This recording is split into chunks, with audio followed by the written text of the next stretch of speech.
हम कुरान वालों को कहते हैं ज़कात, मौलवियों को कहते हैं चंदे वाले। ये ज़कात चंदे वाले नहीं, ये जन्नत वाले लोग हैं।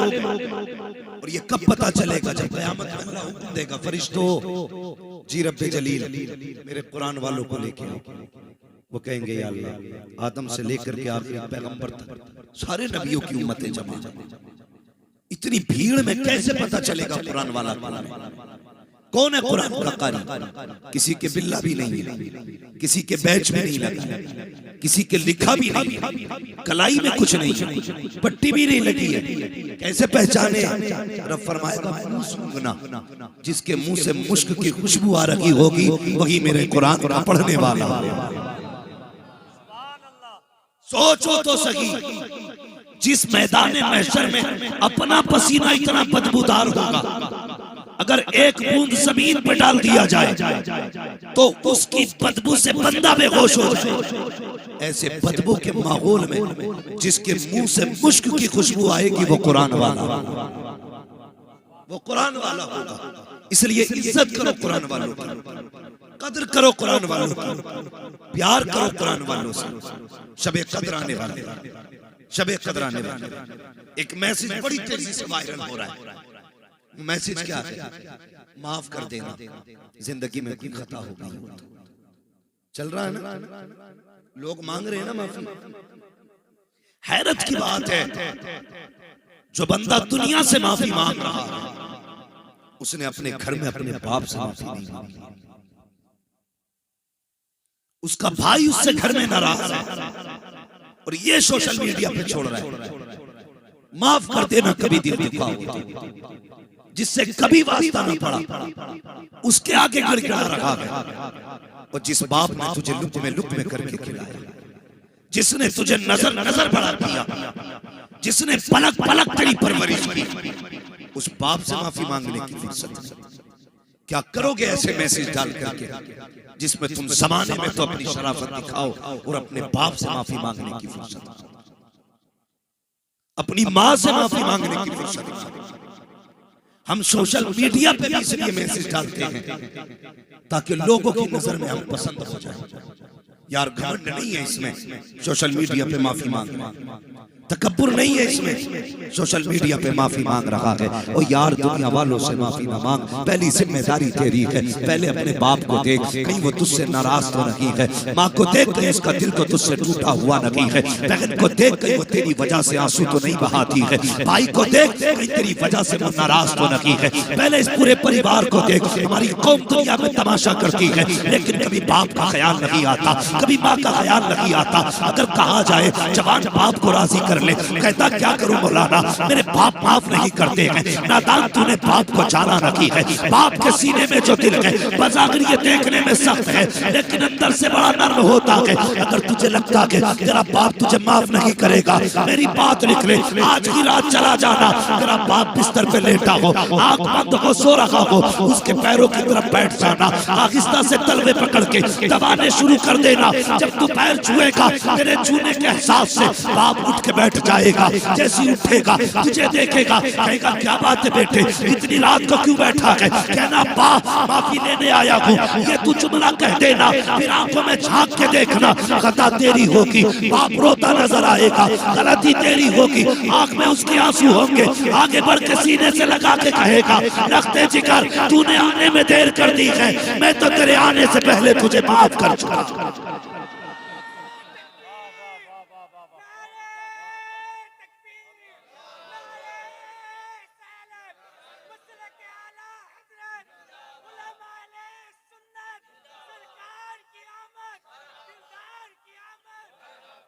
इज्जत करो माँ बाप की। ये वो दौलत है, अगर चले गए तो फिर नहीं मिलेंगे, फिर नहीं मिलेंगे। आज ये है तो तेरा पास मिलने का वक्त है, आज ये है तो तेरे पास इनके पास बैठने का वक्त नहीं। कल जब ये नहीं होंगे याद आएगी तो इनसे मिलने के लिए कब्रिस्तान जाना पड़ेगा। आज ये बोलते हैं तू नहीं बोलता, कल तू बोलेगा ये नहीं बोलेगा। तरस जाएंगे तेरे कान इनकी आवाज सुनने के लिए। रोगे यार कहाँ गई वो दौलत। मेरा जवान, जवानों मेरे बच्चों मेरी बात गौर से सुनना। आज रात के 12 बजे घर में आते हो, बाप कहता है इतनी रात को कहाँ था, तो कहता मैं कोई बच्चा नहीं हूँ, मुझे रोकने की जरूरत नहीं है। अगर तू 3 बजे आए, तेरा बाप तुझे टोक देता है इतनी रात तक गायब न रहा कर, तो तू अकड़ जाता अपने बाप पे। कसम खुदा की ये आवाज तेरे लिए अजाब नहीं है, ये खुदा की रहमत है। रहमत है ये आवाज। कल जब ये आवाज बंद होगी और तू 3 बजे आएगा, कोई तुझे टोकने वाला नहीं होगा, कोई रोकने वाला नहीं होगा। तब तेरी कान तलाश करेंगे उस आवाज को जो रात के 3 बजे आया करती थी और तुझसे कोई पूछा करता था बेटे इतनी रात तक कहाँ था। हाँ साहिब, ये बाप होते हैं, ये माँ होती है। जब दुनिया तुमसे बेफिक्र होती है, ये तुम्हारी फिक्र में रहते हैं। तेरे दुश्मन नहीं है, तुझसे हसद नहीं है, तुझसे चलते नहीं है, तुझसे डरते नहीं है। मेरे भाई गौर से सुनना, जब तू रात को 3 बजे गायब हो जाता है, इसको नींद नहीं आया करती है, ये बिस्तर पे करवटें बदलता रहता है। तूने इस बाप की कदर नहीं की, इसकी मोहब्बत को नहीं पहचाना। ये 3 बजे तुझे उठ करके जो डांटता है, तुझे जलील नहीं करता है, बल्कि तुझे बताना चाहता है बेटे मैं इतना प्यार करता हूँ, इतना प्यार करता हूँ कि तूने 3 बजे घर में एंट्री की है, अभी तक मेरी आंख नहीं लगी है। हाँ जवान, तू 3 बजे आता है, ये जागते रहते हैं। कभी दिल पे हाथ रख के बता, जब ये 3 बजे आएगा, कभी तूने भी जाग के इंतजार किया कि नहीं? कभी तूने भी इनका इंतजार किया कि नहीं? साकिब हम रातों में चला करते हैं, रोडों पे दिखाऊंगा। कई बार बूढ़े बूढ़े लोग लाठी लेकर के रोड पे उतर आते हैं। हमने गाड़ी रोक के पूछा बाबा इतनी रात को क्यों खड़ा है, कहीं जाना है या सवारी का इंतजार है? वो कहता नहीं नहीं बेटे तू जा, मैं किसी काम से खड़ा हूँ। बाबा बता तो सकी काम क्या है? तो वो कहता है बेटा काम से गया था, अभी पलट के नहीं आया है, रोज शाम को आ जाता था, अभी तक नहीं आया, इसलिए राह पे निकल के आ गया हूँ ताकि बेटे का जल्द अज जल्द पता चल जाए। वो मेरे भाई नसीब वाला है जो तेरी राहें तकने वाले मौजूद हैं, मुकद्दर वाला है जो तुझे प्यार करने वाले मौजूद हैं। इनके इंतकाल के बाद चाय पी के बेटा कहने वाले 1000 मिलेंगे, पैसे लेके दुआएं देने वाले 1000 मिलेंगे, लेकिन याद रख जो बिना लालच के रातों को उठ उठ करके तुझे दुआएं देता है, वो तेरे माँ बाप के सिवा दुनिया में कोई दूसरा नहीं। नारे तकबीर, नारे रिसालत, उलमाए अहले सुन्नत, मसलके आला हजरत, जश्ने दस्तार बंदी, नारे तकबीर, नारे रिसालत। इज्जत करो माँ बाप की, कदर करो। ये रूठे हैं तो इन्हें मना लो, ये नाराज है तो इन्हें राजी कर लो। ये नाराज है तो इन्हें राजी करो, ये तो माँ बाप है। मैं जाओ मिंबर से लेके नीचे तक, ए टू जेड, अमीर से लेके गरीब तक, हाँ मजदूर से लेकर के अधिकारी तक, कोई एक बंदा ऐसा दिखा दो जिसने अपने बाप से ज्यादा प्यार करने वाला किसी को देखा। नहीं दिखा सकते, नहीं दिखा सकते। इसलिए आप उसकी मोहब्बत को तब समझेंगे जब आपके आगे औलाद होगी। उन्होंने आपकी फीस भरने में, आपकी कोर्सेज के लिए ओवर टाइम ड्यूटियां करके तुम्हारी कोर्स और तुम्हारी फीस जमा की, तब जाके तुम्हारी जेब में कलम लगा, तब जाकर के लोगों ने तुम्हें सल्यूट और सलाम किया। वरना अगर वो बचपन में तेरा हाथ छोड़ देते ना तो कोई तुझे मुंह लगाने वाला नसीब नहीं होता। कलम तो बड़ी बात है, कोई मुंह लगाने वाला नसीब नहीं होता। आज सोशल मीडिया पे मैसेज डालते रहते हो, घर में बूढ़े माँ बाप रोते रहते, क्या नतीजा ऐसे मैसेजों से? क्या फायदा ऐसी माफियों से? तूने यारों से बात करने के लिए 250 का रिचार्ज कराया, वो बाप को 10 रुपए की दवा न दिला सका। जब घर से निकलते हो तो मुंह होता गुलाब जैसा, बूढ़े माँ बाप से मिलते हो तो कुत्ते जैसी शक्ल बना लेते हो। इतना बोझ है बाप का लहजा। जाओ जाकर के देखो, जो लाइन सवारते हुए मरा वो किसी का बाप था, जो ठेला ढोते हुए मर गया वो भी किसी का बाप था, जिसे गाड़ी ने मजदूरी करते वक्त रोड पे कुचल डाला वो भी किसी का बाप था। कौन सी चीज थी जो इसे रोड पे ले आई? सिर्फ एक पेट की बात होती तो अपना पेट तो कुत्ता भी पाल लेता। औलाद के लिए ये रोड पे आया, इसने जान दे दी। मैं एक ऐसे शायर को जानता हूँ यार, जिनके मुंह पे कैंसर हुआ, मुंह में कैंसर हुआ, पूरा गाल कट गया। औलाद के लिए बाप की कुर्बानी देके हुजूर की नात पढ़ते थे तो नात पढ़ते पढ़ते खून आ जाता था, कपड़ा लगा के नात पढ़ते थे। किसी ने कहा हज़रत इतनी मेहनत किस लिए? तो बाप बाप होता है। वो कहते थे मैं कुछ दिन का मेहमान हूं, मैं कुछ दिन का मेहमान हूं, चाहता हूं अपनी जिंदगी में औलाद के लिए कुछ कर जाऊं। ये बाप है जो मरते मरते औलाद के लिए कर जाता है। और आज ये औलाद है, मास्टर बन गया, कलेक्टर बन गया, जेब पे कलम लग गए, बाप को 10 रुपए की दवा दिलाने का वफादार है। और हम कहें गौस का दामन नहीं छोड़ेंगे और फलां का दामन नहीं छोड़ेंगे। पकड़ा कब तूने? गौस का दामन उसके हाथ में है जिसके हाथ में बाप का दामन। गौस का दामन उसके हाथ में है जिसके हाथ में मां का आंचल। माए गोलियों के लिए तरसती रह गई और तू यारों की बैठकों में हजारों रुपए उड़ा के आ गया। दोस्तों से माफी मांगते हो, कोई दिल तू गया हो तो माफ कर दे। उस दिन तुझे याद नहीं आया वो दिन जब बाप ने दवा का पर्चा निकाल के दिया था और तूने हाथ में लेके यूं मोड़ के फेंक के कहा था तुम्हारे खर्चे उठाऊं या अपनी औलाद के? तुझे वो झटका बाप के दिल पे जो लगा वो तुझे याद नहीं आया? जब औलाद बाप से कहती है तुम्हारे लिए कमाऊं या औलाद के लिए, उस दिन बाप को शक होता है ये मेरा बेटा है या किसी और का। तहकीकें चल रही हैं, चलते फिरते मौतें हो रही हैं, हार्ट अटैक से मौत। डॉक्टर तो ये कहते थे 40 साल से पहले हार्ट अटैक नहीं, लेकिन अब कौन सी उम्र है जिसमें हार्ट अटैक नहीं? 35 साल की उम्र में हार्ट अटैक, 40 साल से पहले हार्ट अटैक होता है। लोग कहते हैं कि अब जो कोलेस्ट्रॉल है, तेल खा रहे हैं लोग। मैंने कहा पहले खालिस तेल खाते थे, अब तो फॉर्चून खाते हैं, फिल्टर खा रहे हैं, फिर भी हार्ट अटैक। कहता चिकनाई की वजह से मरा, कोई कहता चर्बी की वजह से मरा, कोई कहता कोलेस्ट्रॉल की वजह से मरा, कोई कहता खून गाढ़ा पड़ गया था। मैं कहता हूँ याद कर, अगर कोई औलाद वाला गया है, लोग कहते हैं कि ये हार्ट अटैक से मरा, मैं कहता हूँ सोच तो सकी, इसे हार्ट अटैक चर्बी की वजह से नहीं आया, कोलेस्ट्रॉल की वजह से नहीं आया, बल्कि वजह यह है जिस दिन रात में तू घर में आया था, तूने दरवाजा खटखटाया था, बाप की आंख लग गई थी, दरवाजा खोलने में देर हो गई थी, तूने दरवाजा खुलने पे अपने बाप को कुत्ते की तरह झिड़का था और ये कहा था कि तुम्हें पता नहीं कब से दरवाजे पे खड़ा हूं, तुम्हारी आंख क्यों नहीं खुली? उस दिन तेरे बाप के दिल को झटका लगा था, जिस झटके ने पूरे बदन का खून 5 सेकंड के लिए रोक दिया था। फिर 5 सेकंड के बाद वो खून नसों में दौड़ा, फिर एक जगह खून जमा रह गया था, धीरे धीरे उसकी गांठ बनी और चलते चलते वो दिल तक आया। उसने आके दिल की नस को बंद किया, दिल की धड़कनें बंद हो गई। दुनिया कहती है ये हार्ट अटैक से मरा है, मैं कहता हूं नहीं, ये हार्ट अटैक से नहीं मरा, बल्कि इसको औलाद के ताने और उसकी गालियों ने मार डाला। हाँ, उसे औलाद की गालियां खा गई। खुदा के वास्ते परदेश से कमाते हो, माँ बाप को तुम्हारी दौलत से कोई मतलब नहीं। लिख लो मेरी बात। कई लोग कहते हैं हजरत जी मेरे माँ बाप जो है मेरे पैसे के पीछे पड़े रहते हैं। खुदा की कसम ये तेरे पैसे के पीछे नहीं पड़ते, मैं लिख के दे सकता हूँ, ये पैसे के पीछे नहीं पड़ते। ये अगर इन्हें पैसा प्यारा होता ना तो उस दिन इन्होंने पैसे से प्यार दिखाया होता जिस दिन तेरे दिल के सुराख बंद हुए थे।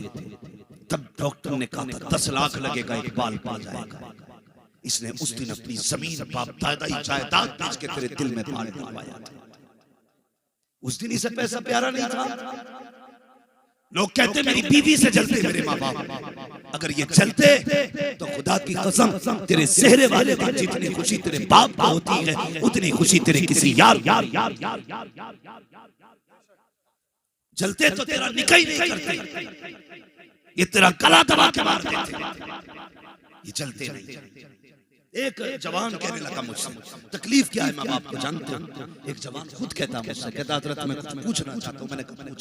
उसने कहा बात यह है कि मैं जब घर में आता हूँ मेरी बीवी मुझसे लड़ती है, मैं लड़के बगैर खाए खाना सो जाता हूँ, मेरी माँ देखती रहती है। लेकिन कहता इधर मैं करवटें बदलता रहता हूँ, उधर माँ करवटें बदलती रहती है।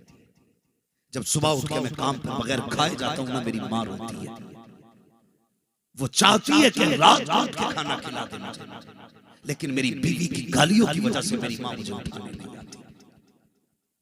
वो कहता मैं क्या करूं? लोग खुल के क्या कह जा रहे हैं, जिन औरतों की वजह से तेरे माँ बाप परेशान है, आग लगा दो, घर से निकाल दो। कह दो हमें औरत प्यारी नहीं है जो माँ की इज्जत नहीं कर सकती, हमें औरत प्यारी है जो हमारी माँ की भी इज्जत करेगी, हमारे बाप की भी इज्जत।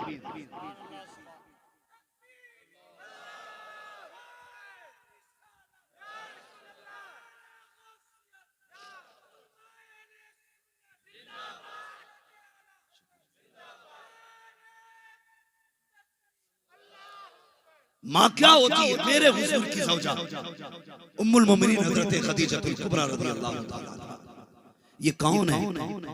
ये कौन है? कायनात पे इस्लाम का एहसान है, लेकिन ये वो खातून है जिनका इस्लाम का एहसान है, जिनको मेरे हुजूर ने मोहसिन है इस्लाम फरमाया। मेरी खदीजा वो है जिसका इस्लाम का एहसान है।